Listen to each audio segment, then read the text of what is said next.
Tomorrow is December 19th. That is the day that the Outsourcing Facilities Association and the FDA have to report back to district court in Texas. So what are my thoughts about what happens tomorrow and what happens to compound tirzepatide and semaglutide moving forward? Before we get into that, hit that like, hit that bell, hit that sub. Make sure you get all the notifications for every time we drop a video on this channel because we do a lot of breaking news. Second of all, I want to share a personal win. I am now down to 276. That is the lowest weight I have ever hit on a GLP-1. You know, the first 4 months of my Mounjaro journey, that's what I got down to. That was a huge accomplishment for me. And then because of headaches and everything, I had to mess with the titration schedule, and it's just been a rough journey for me.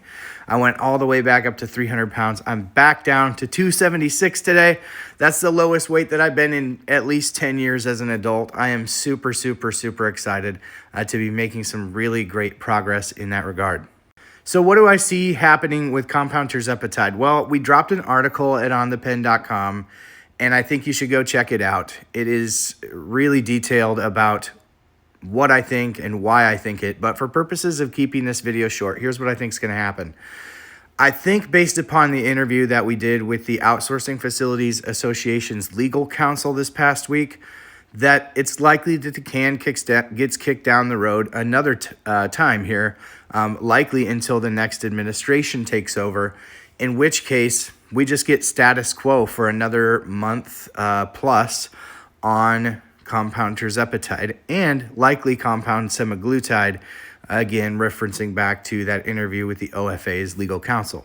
According to all the industry insiders that we've been speaking to at On The Pen, tomorrow, if the FDA would decide to permanently remove tirzepatide from the shortage list, you can comfortably assume that all the compound pharmacies and most all of the telehealths will continue to provide compound tirzepatide. Now, how can they do that? Why will they do that? Well, it goes down to what types of compounds are allowed during a shortage and what types of compounds are allowed when there's no shortage. When there is a shortage, 503Bs can crank out essential copies of the branded medications.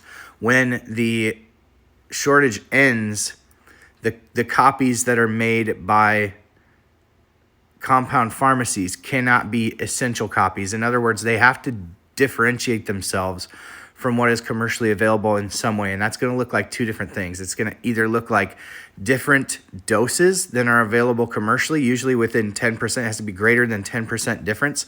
So you'll see maybe instead of a 2.5 milligram dose for a starter dose, you may see something like a 2.2 milligram dose. We're already seeing that from Mochi Health. This is all governed by the state pharmacy boards, what constitutes an essential copy and what doesn't. So you might see some other pharmacies that just end up mixing tirzepatide with B12. We've seen multiple different formulations from multiple different pharmacies.